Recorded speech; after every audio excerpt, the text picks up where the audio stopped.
L'Algérie vient de répondre officiellement, par la voix du ministère des Affaires étrangères, aux accusations de la France, aux menaces de la France. Et l'Algérie, non seulement elle dénonce et elle déplore, mais elle assume totalement le fait qu'elle n'a pas voulu reprendre l'un de ses ressortissants, en l'occurrence le dangereux influenceur Boualem Naaman. La réponse des autorités algériennes elle est extrêmement violente, elle est extrêmement... Même, je peux dire c'est du dénigrement, elle dénonce l'extrême droite. Or, c'est pas l'extrême droite qui a accusé l'Algérie, encore une fois. C'est le gouvernement français. Boualem Naaman, les autorités algériennes parlent d'une expulsion arbitraire et abusive. Donc l'Algérie, là, elle remet tout sur le dos de la France. Son expulsion précipitée et contestable l'a empêché de faire valoir tant devant les juridictions françaises qu'européennes. En conséquence, ce ressortissant n'a pu bénéficier d'un procès judiciaire en bonne et due forme qui constitue un rempart contre l'abus de pouvoir. Là, les autorités algériennes donnent une leçon de morale. C'est incroyable quand même. L'Algérie maintenant donne une leçon de morale et de droit à la France. L'État algérien estime que Boualem Naaman a été victime d'un abus de pouvoir qui n'a pas été jugé. L'Algérie accuse gravement la France. C'est des accusations très graves auxquelles les autorités françaises doivent répondre maintenant.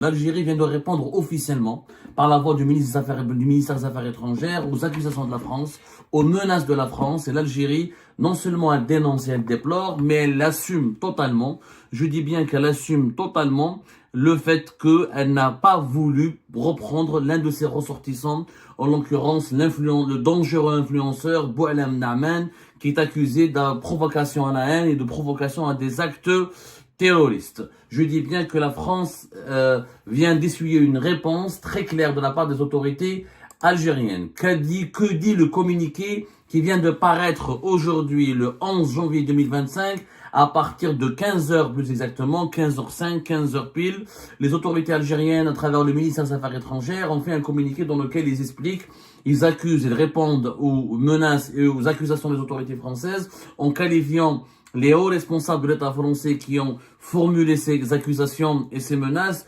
de membres de l'extrême droite française. Je dis bien l'extrême droite française. Voilà ce que dit le communiqué de la diplomatie algérienne. L'extrême droite française, revancharde et haineuse, mène actuellement une campagne de désinformation contre l'Algérie, indique un communiqué du ministère des Affaires étrangères algérien. L'extrême droite revanchard et haineuse, ainsi que ses héros patentés au sein du gouvernement français, mènent actuellement une campagne de désinformation, voire de mystification contre l'Algérie. Ce faisant, ils croient y avoir trouvé un exutoire à leur rancœur et à leur frustration. La réponse des autorités algériennes, elle est extrêmement violente, elle est extrêmement, même, je peux dire, c'est du dénigrement, puisqu'elle estime que Bruno Retailleau, le ministre français des Affaires de l'Intérieur, le ministre français de l'Intérieur, et Jean-Noël Barrot, le ministre des Affaires étrangères de l'État français, qui sont les deux hauts responsables qui ont parlé hier, le 10 janvier 2025, pour menacer, pour mettre en garde les autorités algériennes contre ce que la France considère comme des provocations incessantes. Eh ben, les autorités algériennes les considèrent comme étant des figures de l'extrême droite, des extrémistes. Quelqu'un de l'extrême droite, ça veut dire qu'il est extrémiste, ça veut dire qu'il est raciste, ça veut dire qu'il est xénophobe. La charge, elle est très lourde, c'est même du dénigrement et de l'injure. Bruno Retailleau, il fait partie de la droite, mais officiellement, il n'a jamais fait partie d'un parti politique classé à l'extrême droite. Jean-Noël Barrot, il faisait toujours sa carrière politique, c'est du centre, le MoDem, n'a jamais fait partie, en tout cas à ma connaissance, de l'extrême droite. Mais on s'attardera sur ces éléments de langage et sa riposte algérienne verbalement très, très puissante et très violente plus tard. Ce qui nous intéresse, c'est l'affaire Boualem Naaman. L'Algérie a enfin décidé de s'exprimer, a enfin décidé de donner sa version des faits. Voilà ce que dit le ministère des Affaires étrangères. Contrairement à ce que prétendent l'extrême droite française, ses porte-voix et ses relais, l'Algérie n'est d'aucune façon engagée dans une logique d'escalade, de surenchère ou d'humiliation. L'Algérie ne cherche pas à humilier la France, ne cherche pas à provoquer la France, n'est pas dans une logique d'escalade ou de surenchère. Elle dénonce l'extrême droite. Or, c'est pas l'extrême droite qui a accusé l'Algérie, encore une fois. C'est le gouvernement français. C'est un gouvernement, c'est pas un parti politique. Bruno Retailleau n'a pas accusé l'État algérien ou le système algérien ou le régime algérien en tant que chef de parti politique, mais en tant que ministre de l'Intérieur. Jean-Noël Barrot, la même chose, en tant que ministre des Affaires étrangères. Mais l'Algérie ne le reconnaît pas cette légitimité. Elle les désigne comme étant des politiciens, pas comme des hauts responsables. C'est quand même assez bizarre comme réponse et c'est même violent. c'est quelque part l'Algérie tourne en dérision ou se moque de ses hauts responsables français parce qu'elle ne veut pas leur reconnaître la qualité de représentant officiel de l'État français. L'Algérie a un problème avec l'extrême droite, comme si l'Algérie a un problème avec l'extrême droite et pas avec l'État français. C'est très bizarre, mais c'est très malin aussi, et c'est très machiavélique, et je vous expliquerai pourquoi. Concernant l'affaire Boualem Naaman, Boualem Naaman, les autorités algériennes parlent d'une expulsion arbitraire et abusive. L'expulsion arbitraire et abusive d'un ressortissant français, d'un ressortissant algérien de France vers l'Algérie, a fourni à cette partie de nostalgique de la France l'occasion de donner libre cours à ses règlements de compte historiques avec l'Algérie souveraine et indépendante. Donc l'Algérie, l'État algérien, le ministère des Affaires étrangères algérien parle d'une expulsion arbitraire et abusive. C'est-à-dire qu'il ne donne pas le droit, l'Algérie conteste le droit auquel a eu recours l'État français pour expulser Boualem Naaman. Cette occasion a été mal choisie. En effet, le ressortissant objet de l'expulsion vit en France depuis 36 ans. Il y dispose d'un permis de séjour depuis 15 ans. Il est père de 2 enfants, nés de son union avec une ressortissante française. Enfin, il est socialement intégré dans la mesure où il exerce un emploi stable depuis 15 ans. Donc l'Algérie, là, elle remet tout sur le dos de la France. C'est-à-dire que le régime algérien, non seulement il se démarque de cet influenceur et de ses semblables, parce que le problème, Boualem Naaman n'est qu'un cas parmi tant d'autres de ces influenceurs favorables pro-régime algérien, qui ont appelé à soutenir le régime algérien, quitte à violenter, à tuer et attenter physiquement à l'intégrité physique, attenter violemment à l'intégrité physique des opposants algériens qui vivent en France. Là, l'État algérien, il nous fait croire qu'il n'a rien à voir avec lui, avec Boualem Naaman. Il affirme, il nous fait croire, il dément toute relation avec Boualem Naaman. Il affirme même que Boualem Naaman est un problème franco-français. C'est que l'Algérie n'est pas concernée. Il vit en France depuis 15 ans. Il est parent de 2 enfants nés en France. Sa femme, elle est française. Il a un emploi en France. Il n'a rien à voir avec l'Algérie. En clair, c'est un problème franco-français. Nous, on n'est pas concernés. Vous n'avez pas à nous mêler. On n'a aucune relation ni aucune responsabilité particulière dans cette affaire de la crise des influenceurs. Voilà ce que voulait dire le régime algérien à travers ce communiqué. Mieux encore, les autorités algériennes, toujours à travers par le biais plutôt du ministère algérien des Affaires étrangères, affirment que l'ensemble de ces données lui confèrent indubitablement des droits que son expulsion précipitée et contestable l'a empêché de faire valoir tant devant les juridictions françaises qu'européennes. En conséquence, ce ressortissant n'a pu bénéficier d'un procès judiciaire en bonne et due forme qui constitue un rempart contre l'abus de pouvoir, dans la mesure où son ordre d'expulsion, s'il avait été mené à son terme, l'aurait privé de défendre ses droits lors du procès prévu le 24 février de l'année en cours. Là, les autorités algériennes donnent une leçon de morale. C'est incroyable quand même. L'Algérie maintenant donne une leçon de morale, une leçon judiciaire et de droit à la France. L'État algérien estime que Boualem Naaman a été victime d'un abus de pouvoir, qu'il n'a pas été jugé, qu'il n'a pas pu se défendre et qu'il n'a pas pu faire valoir son droit et qu'il n'a pas été reconnu coupable par la justice française, qu'il n'a pas fait des recours, qu'il n'a pas eu le droit de faire tous les recours nécessaires. Donc, son expulsion, elle est précipitée et contestable et donc elle est illégale. La conclusion, c'est que selon les autorités algériennes, cette expulsion, elle est illégale. Alors, mieux encore, à la fin du communiqué, l'État algérien explique et assume, non seulement il assume sa décision de ne pas avoir accepté de reprendre ou de ne pas avoir autorisé l'accès au territoire algérien de cet influenceur dangereux. Il est dangereux parce qu'il appelle au crime et à la violence Boualem Naaman, mais elle va encore plus loin. L'Algérie va encore plus loin. Elle donne des arguments juridiques ou des arguments à la fois politiques et juridiques pour expliquer, pour justifier sa conduite. L'État algérien dit qu'en violation des dispositions pertinentes de la Convention consulaire algéro-française du 24 mai 1974, la partie française n'a cru devoir informer la partie algérienne ni de l'arrestation, ni de la mise en garde à vue, ni de la mise en garde à vue, ni de la détention, ni encore de l'expulsion du ressortissant en cause. Bien qu'elle n'a pas donné suite à la demande de la partie algérienne d'exercer sa protection consulaire au profit du ressortissant concerné à travers le droit de visite. L'Algérie accuse gravement la France. C'est des accusations très graves auxquelles les autorités françaises doivent répondre maintenant. L'Algérie, qu'est-ce qu'elle dit? Nous en avons parlé ce matin. Revoyez l'émission que nous avions diffusée ce matin. Bon, alors la seule différence de l'émission que nous avons diffusée ce matin, concernant les dessous de l'affaire de Boualem Naaman, les autorités algériennes s'appuient sur la convention consulaire algéro-française du 24 mai 1974. Il y a effectivement la fameuse convention de Vienne, la convention internationale de Vienne de 1960, comment s'appelle ça? De 1963, que j'ai abordé et que j'ai expliqué ce matin. Il y a aussi, il faut savoir que les États du monde entier sont les règlements, les relations internationales et les relations consulaires sont régis dans le monde entier par la Convention de Vienne sur les relations consulaires de 1963. Ensuite, libre à chaque pays d'établir sa propre convention de relations consulaires avec le pays partenaire ou le pays ami pour approfondir encore davantage les modalités de gestion et de gestion et, comment dirais-je, et de règlement ou les modalités de gestion de ces relations consulaires. Donc, entre la France et l'Algérie, les deux pays sont tenus par le respect des obligations de la Convention de Vienne de 1963 et les deux pays sont tenus de respecter les obligations de la Convention algéro-française du 24 mai 1974. Et l'Algérie accuse la France de ne pas l'avoir informée. Selon les autorités algériennes, les autorités françaises n'ont pas informé le consulat d'Algérie à Montpellier de l'arrestation de Boualem Naaman, ne l'ont pas informé qu'il est en garde à vue, n'ont pas informé le consulat d'Algérie à Montpellier qu'il est en garde à vue, et n'ont pas informé qu'il devait être placé en détention, ou là qu'il devait être jugé, ils ne l'ont pas informé d'une procédure d'expulsion.